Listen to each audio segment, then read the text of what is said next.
নমস্কার বন্ধুরা, রেসিপি সুই সানবিকাতে সবাইকে স্বাগত জানাই। আশা করি আপনারা ভালো আছেন, সুস্থ আছেন। আজকে দারুণ একটি মিষ্টি রেসিপি আপনাদের সাথে শেয়ার করতে চলে আসলাম, যেটার নাম হচ্ছে গুজিয়া। এটা বিহারে কিন্তু খুবই ফেমাস, হোলি স্পেশাল এটা বিহারে তৈরি হয় এবং প্রতিটা বাড়িতেই প্রায় এটা হয়, আর খেতে কিন্তু দারুণ লাগে। আমি এটা শিখেছি আমার এক নন বেঙ্গলি ফ্রেন্ডের কাছ থেকে। তো আজকে সেই রেসিপি আপনাদের সাথে শেয়ার করছি। আসুন তাহলে গুজিয়া তৈরি করি। তো গুজিয়া করার জন্য এখানে আমি ময়দা নিয়ে নিয়েছি 2 বাটি মতো। ময়দা নিয়ে ওটার মধ্যে সামান্য একটু নুন দিয়ে দিলাম, আর এখানে আমি 4 চা চামচ ঘি ইউজ করেছি। ভালো করে এটাকে ময়াম দিয়ে নিতে হবে। ঘিটা আবার বেশি দেওয়া যাবে না, তো গুজিয়াটা ভাজার সময় ফেটে যেতে পারে। এটা কিন্তু খেতে অত্যন্ত টেস্টি হয়। একবার এইভাবে করে দেখবেন, ট্রাই করে দেখবেন, দারুণ লাগে খেতে। অল্প অল্প জল দিয়ে একটা ডো তৈরি করতে হবে। ডোটা হবে একটু শক্ত, যেমন আমরা রুটির ডো তৈরি করি তার থেকে একটু শক্ত হবে, কারণ এটা রেস্টে রাখার পরে একটু নরম হয়ে যায়। ওই জন্য শক্ত করে ডো তৈরি করতে হবে। আর খুব ময়দাটাকে খুবই ডোলে মোলে মাখা যাবে না, জাস্ট একটু দলা পাকিয়ে যায় এরকম করে মাখতে হবে, আর একটা ভিজে কাপড় দিয়ে এরকম রেখে দিতে হবে। এবার আমি এখানে নিয়ে নিচ্ছি চিনির মধ্যে দিয়ে দিচ্ছি 4টে এলাচের দানা। এটা আমি গুঁড়ো করে নেব। এই রেসিপিটা কিন্তু দারুণ লাগে খেতে। আপনারা অবশ্যই এই রেসিপিটা একবার হলেও বাড়িতে ট্রাই করে দেখবেন। এখানে আমি কিছু ড্রাই ফ্রুটসকে খুবই কুচি করে কেটে নিয়েছি, আর কিশমিশটাকে গোটা রেখেছি। তারপর আমি সুজি নিয়েছি, আর এখানে নিয়েছি খোয়া ক্ষীর বা মাওয়া।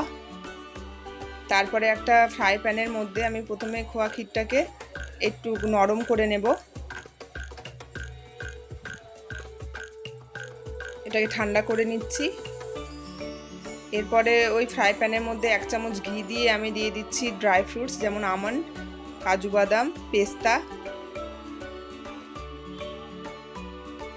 তারপরে আমি গোটা কিশমিশগুলো দিয়ে দিলাম, আর এখানে নারকেলের গুঁড়ো নিয়েছি, ড্রাই কোকোনাট নিয়েছি। আপনাদের কাছে যদি শুকনো নারকেল থাকে ওটাকে গ্রেটারে গ্রেট করে দিতে পারেন। হালকা লাল করে ভাজার পরে আমি তুলে রাখলাম। তারপরে 1 চামচ ঘি আরও দিলাম আমি ফ্রাই প্যানে। ওর মধ্যে দিয়ে দিলাম এবার সুজি। 1 বাটির চেয়ে একটু কম সুজি ছিল, সেটাকে দিয়ে কন্টিনিউ নাড়তে হবে, আর হালকা কালার হলেই কিন্তু অফ করে দিতে হবে। এবার সুজিটা ঠান্ডা হয়ে যাওয়ার পরে যেটা ড্রাই ফ্রুটের মিক্সচারটা ছিল ওটার মধ্যে দিয়ে দিলাম।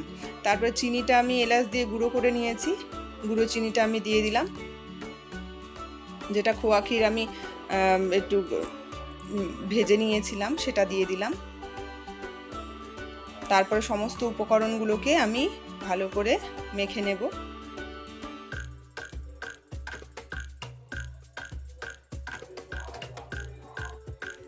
ভালো করে হাত দিয়ে আমি সমস্ত উপকরণগুলোকে ভালো করে মিশিয়ে নিলাম।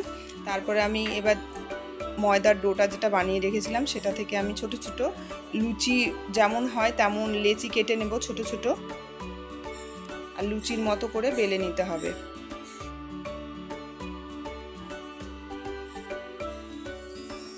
এটা বানানো খুবই সহজ, কিন্তু খেতে দারুণ লাগে। আমি ছোটবেলায় খেয়েছি, তাই মনে হলো কি এই রেসিপিটা আপনাদের সাথে একবার শেয়ার করি।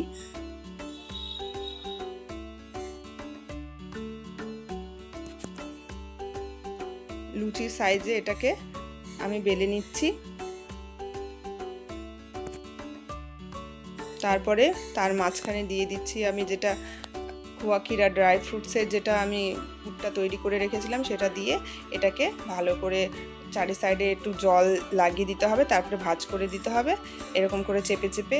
আপনাদের কাছে যদি গুজিয়া করার যে ছাঁচটা থাকে যদি থাকে তাহলে ওটা দিয়ে করতে পারেন, বা আপনারা এভাবে করে কাঁটা চামচ দিয়েও ডিজাইন করে নিতে পারেন।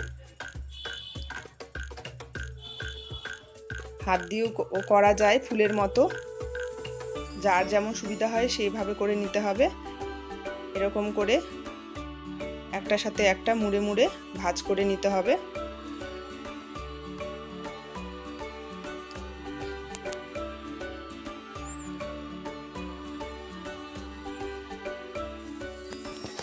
যেমন ডিজাইন আপনাদের পছন্দ হয় আপনারা আপনাদের মতো করে ডিজাইন করে কিন্তু গুজিয়াটা করে নিতে পারেন।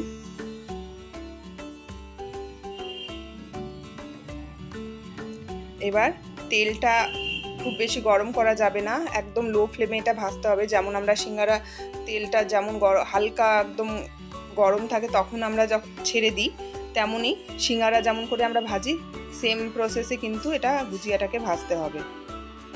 ফ্লেম কিন্তু বাড়ানো যাবে না, একদম লো ফ্লেমে এটা ভাজতে হবে।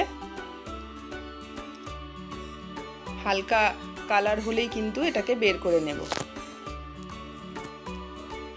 হালকা লাল কালার এসছে, আমি বের করে নিলাম। আমি এটা রসে ডুবাবো, আবার এমনিও খাওয়া যায়, ড্রাইভাবে রসে না ডুবিয়েও খাওয়া যায়। তো আমি রসে ডুবিয়ে করব গুজিয়াটা। তার জন্য এখানে 1 বাটি চিনি আর 1/2 বাটি জল দিয়ে দিলাম। এটাকে ভালো করে আমি একটু নেড়ে নিলাম। তারপরে দিলাম, দেখুন ওপর থেকে দিয়ে দিলাম এলাচ, 2টো এলাচ ফাটিয়ে দিয়েছি, কেশর দিয়ে দিয়েছি, কেশরের ধাগা দিয়েছি কয়েকটা, আর কেশর ফুড কালার দিয়েছি সামান্য, কালারটা যাতে সুন্দর আসে। এবার একটু ঠান্ডা হয়ে যাওয়ার পরে যে গুজিয়াগুলো ভেজে রেখেছিলাম সেগুলো দিয়ে দিলাম।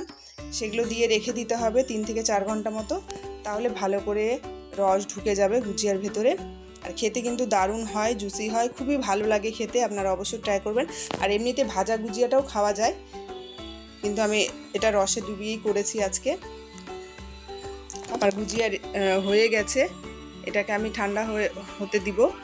আমার ভিডিওটা যদি আপনাদের ভালো লেগে থাকে প্লিজ একটা লাইক শেয়ার করবেন, কমেন্ট করবেন, আমার পাশে থাকবেন। যারা নতুন বন্ধু আছেন এখনও চ্যানেলটিকে সাবস্ক্রাইব করেননি, পাশে থাকা বেল আইকনটিকে ক্লিক করে আমার চ্যানেলটিকে সাবস্ক্রাইব করে পাশে থাকবেন।